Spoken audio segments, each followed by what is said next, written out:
बच्चों, let's read the question. The question says describe briefly bioreactors. तो basically हमें बताना है कि बायोरिएक्टर्स क्या होते हैं. तो हमारा की कॉन्सेप्ट क्या है क्वेश्चन में, हम बात कर रहे हैं बायोरिएक्टर्स की.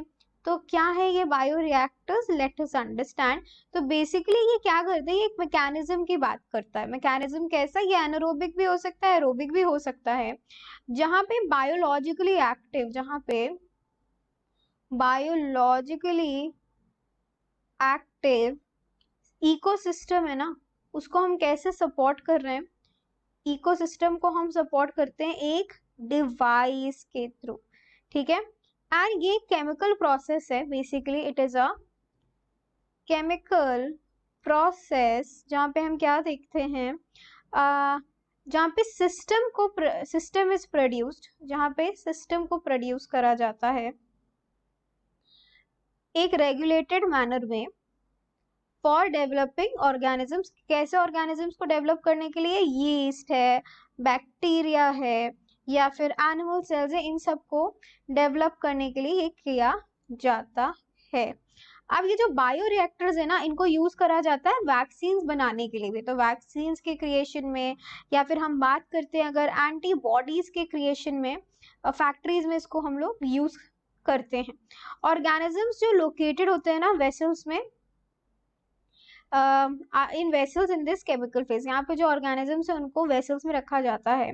यहाँ पे सिलेंड्रिकल और स्टेनलेस स्टील फ्रेम होता है.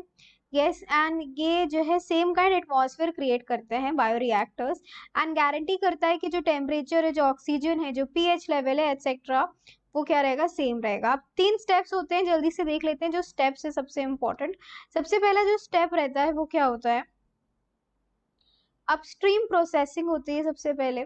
अब हम समझते हैं अपस्ट्रीम प्रोसेसिंग क्या होती है. यहाँ पे बेसिकली जो भी रॉ मटेरियल होता है ना अपने ओरिजिन में, उसको ट्रांसफॉर्म किया जाता है इनटू अप्रोप्रिएट फॉर्म. तो ये चीज हो रही है. देन जो दूसरा स्टेप है वो है हमारा बायो रिएक्शन. अब बायो रिएक्शन में क्या होता है, यहाँ पे जो अपस्ट्रीम से अभी हमने बात करी थी, अप्रोप्रिएट फॉर्म में ट्रांसफर होता है. तो ये ट्रांसफर होके आता है क्या है, बायो रिएक्शन में आता है. देन जो थर्ड है वो क्या है, जो तीसरी चीज है that is production downstream. Production downstream जो है, यहाँ पे जो कंटेंट है उसको क्या किया जाता है, उसको रिफाइन करा जाता है into more valuable by product. इसको बाय प्रोडक्ट में और ज्यादा अच्छी तरीके से रिफाइन करा जाता है. ठीक है. तो ये पूरा प्रोसेस है. इसका हम एग्जांपल है तो जैसे इकोलॉजिकल कंडीशंस बायोरिएक्टर के अंदर अफेक्ट करते हैं प्रोडक्शन को, प्रोडक्टिविटी को, क्रीचर्स की जो ग्रो होते हैं बायोरिएक्टर में. ओके, सो हमने बात कर ली कि बायोरिएक्टर्स क्या है. ये बेसिकली एक मैकेनिज्म है जो बायोलॉजिकली एक्टिव इकोसिस्टम में क्या करता है. Yes, ecosystem is supported by a device. यहाँ पे इस मैकेनिज्म में बायोलॉजिकली एक्टिव सिस्टम को सपोर्ट करते हैं बाय अ डिवाइस. एंड ये केमिकल प्रोसेस है जहाँ पे क्या होता है, रेगुलेटेड मैनर में डेवलप करे जाते हैं यीस्ट को, बैक्टीरिया को और एनिमल सेल्स को. और ये वैक्सीन्स और एंटीबॉडीज के क्रिएशन में भी फैक्ट्रीज में बहुत ज्यादा इंपॉर्टेंट रोल प्ले करता है. So the final answer is this. I hope you have understood it well.